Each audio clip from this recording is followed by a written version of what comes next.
सितंबर 2024 नवरात्रि का सोमवार और पंचमी तिथि है। ललिता पंचमी के शुभ अवसर पर आप सभी को गुरुजी प्रदीप मिश्रा जी का बताया हुआ सर्वश्रेष्ठ नया उपाय करना चाहिए। खासतौर पर जो बच्चे पढ़ाई में मन नहीं लगाते, एकाग्र बुद्धि नहीं है, प्रतियोगी परीक्षा की तैयारी कर रहे हैं, उनके लिए तो सोमवार की तिथि चमत्कारी है और पंचमी तो अपने आप में नवरात्रि की भाग्य बदलने के लिए है। तो इस वीडियो में आपको बहुत सुंदर नए उपाय जानने समझने को मिलेंगे जो कि आपके भाग्य की रेखाओं को प्रबल करेंगे। इन उपायों को आप कभी भी किसी भी दिन कर सकते हैं। निश्चित रूप से जहां हाथ रखेंगे, जिस लक्ष्य पर, जिस पढ़ाई की आप तैयारी कर रहे हैं, उस पढ़ाई में आपका ध्यान एकाग्र होगा, क्योंकि इस उपाय की महत्वता ही अद्भुत है और इसका प्रमाण भी मिलता है शास्त्रों में। ऐसे में यह उपाय कैसे करें, कब करें, ध्यान से सुने और अंत तक बने रहें। गुरुजी कहते पुरुष मृगा ऋषि का नाम लेना है। उपाय करने के लिए पुरुष मृगा ऋषि का नाम लेकर बड़ा सरलतम उपाय गुरुजी ने नई कथा में बताया है, परंतु इसको करने का तरीका है, इसके पीछे बहुत बड़ा कारण भी है। जैसे कि मृग का अर्थात हिरण का शिकार करने के लिए एकाग्र चित्तता करनी पड़ती है, बिल्कुल लक्ष्य पर निशाना लगाना पड़ता था प्राचीन काल से। उसी तरह से गुरुजी कहते हैं हमेशा अपने लक्ष्य पर 4 गुना मेहनत करो, बहुत अधिक मेहनत करो और साथ के साथ गुरुजी के बताए गए उपाय भी करो तो सफलता तो मिलनी ही है। धर्म के साथ कर्म और कर्म के साथ धर्म कर लिया जाए तो भाग्य तो बदलता ही है। जीवन में हार रहे हैं, दुख पा रहे हैं, कई लंबे समय से 1-2 नंबर से चूक गए हैं, तो यह उपाय यकीन मानिए आपके भाग्य बदल देगा। कैसे करें इस उपाय को, ध्यान से सुने। और इस उपाय की खासियत यह है कि आप नवरात्रि के किसी भी दिन कर सकते हैं, बाद में भी कर सकते हैं। तो पुरुष मृगा ऋषि का नाम लेते हुए आपको यह उपाय करना है। इसमें आपको आवश्यकता पड़ेगी 1 लोटे जल की। हमेशा 1 लोटा जल सब समस्याओं का हल शास्त्रों में कहा गया है। साथ ही आपको लाल चंदन की भी आवश्यकता पड़ेगी। लाल चंदन, 1 लोटा जल और साथ ही पुरुष मृगा ऋषि का नाम आपको लेना है। गोल बत्ती का घी का दीपक ले जाना है। आप स्वयं जो प्रतियोगी परीक्षा की तैयारी कर रहा है, जो बच्चा लड़का हो लड़की हो या जिसके जीवन में संतान किसी भी स्वरूप में परेशानी है, तो वह इस उपाय को कर कर जीवन के सब सुख प्राप्त कर सकता है। तो आप सभी को पुरुष मृगा ऋषि का नाम लेकर मंदिर चले जाना है, लोटा जल ले जाना है, चंदन ले जाना है, एक दीपक ले जाना है और हमेशा पूजा में पूर्व या उत्तर दिशा की ओर बैठे, कभी भी जमीन पर नहीं बैठना है। इस चीज़ का ध्यान रखते हुए आप सभी को सुंदर स्वरूप में सबसे पहले वहां पर बैठना है और आप सभी को एक दीपक लगा लेना है। हमेशा शिव पूजा में गोल बत्ती का, घी का या तिल के तेल का ही प्रयोग होता है। तो अपना दीपक ले जाएं, अपनी माचिस ले जाएं और सुंदर स्वरूप में इस दीपक को प्रज्वलित कर लीजिए। उसके बाद आप सभी को पुरुष मृगा ऋषि का नाम लेकर, जैसे मृग की भांति सभी की एकाग्र चित्तता हो और पढ़ाई में ऐसा लक्ष्य निर्धारित हो कि जहाँ पर जिस प्रतियोगी परीक्षा में बैठे उसमें उन्नति करे।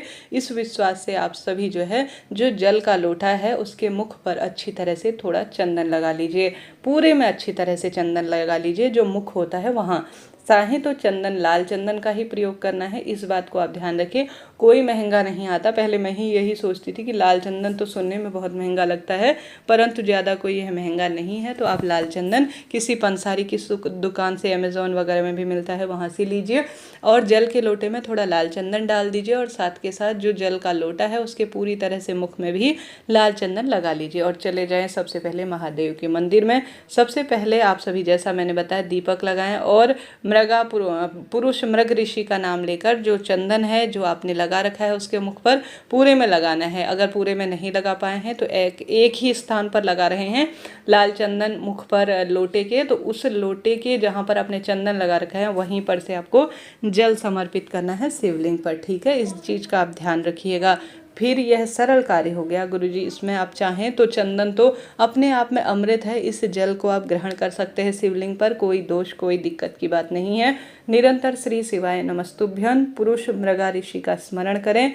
चंदन अपने आप में हर कार्य में सिद्धि देता है, आप जानते होंगे। तो महादेव के चरणों में वंदन करें, दीपक से आरती करें, उसके बाद आप प्रणाम करते हुए घर की ओर आ जाए। यकीन मानिए लाल चंदन पुरुष मृगा ऋषि का यह नया उपाय आपके हर कार्य में उन्नति दिलाएगा। अगर माता अपने बच्चे से कराती है तो अति उत्तम है, नहीं तो बच्चा अपने लिए स्वतः भी कर सकता है, निश्चित रूप से इससे लाभ मिलता ही है। तो उपाय से संबंधित कोई जानकारी चाहिए तो पूछ लीजिएगा, सभी तरह की जानकारी आपको मिलेगी। बढ़ते हैं दूसरे सरल से उपाय की तरफ, जैसे कि नवरात्रि की पंचमी है। इस दिन अगर विवाह की अड़चन है, मांगलिक दोष है, आप चाहते हैं कि आपका लव मैरिज हो जाए, मैं इसी से विवाह करूं, या मेरे बेटा बेटी का इसी परिवार में विवाह हो, यही कन्या मुझे बहू के रूप में चाहिए, तो माता करे या बच्चे करे, कोई भी कर सकते हैं। आप सभी को एक पान का पत्ता लाना है। पान का पत्ता आप बाजार से लेकर आइए। पान के पत्ते में आप 2 स्वास्तिक बना लीजिए। किसका स्वास्तिक? एक तो हल्दी का और एक कुमकुम का, ठीक है। पान के पत्ते में 2 स्वास्तिक बनाएं, हल्दी और कुमकुम के। अब थोड़ा चावल, 2 कटोरी में आपको पूर्ण चावल, टूटे फूटे खंडित नहीं, अच्छी अवस्था वाले चावल घोल लेने हैं। अब एक में हल्दी के घुले हुए चावल बनाएंगे, एक में कुमकुम से घुले हुए चावल बनाएंगे। इस चीज़ का आप ध्यान रखिएगा। उसके बाद आपको स्वास्तिक अच्छी तरह से बना लेना है। अब जो हल्दी का स्वास्तिक बनाया है उसमें कुमकुम मिले हुए चावल आपको डालने हैं, और कुमकुम मिले हुए चावल में आपको हल्दी के जो है चावल डालने हैं। समझ रहे होंगे आप, मुझे आशा है, उम्मीद है।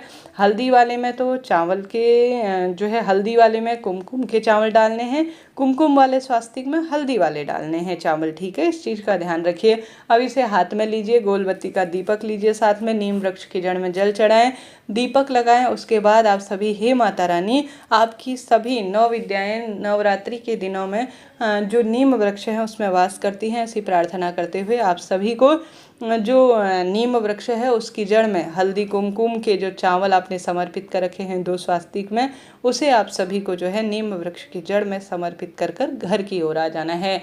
दीपक जो लगाया है उससे आप सभी नीम वृक्ष की आरती कर लीजिए। गुरुजी कहते हैं मात्र 3 महीने में आपका विवाह हो जाएगा, इस बात की गारंटी है। रोग कर्ज से परेशान हैं, दुख दरिद्रता खाई जाती है, हर स्वरूप में आप जीवन से तंग आ चुके हैं, बच्चों के विवाह की दिक्कत है, तो या तो प्रथम वाला उपाय करें या दूसरा, या दोनों उपाय भी कर सकते हैं, लाभ मिलेगा। सोमवार का दिन है तो कई सारे उपाय इस दिन किए जा सकते हैं भाग्य की रेखाओं को प्रबल करने के लिए।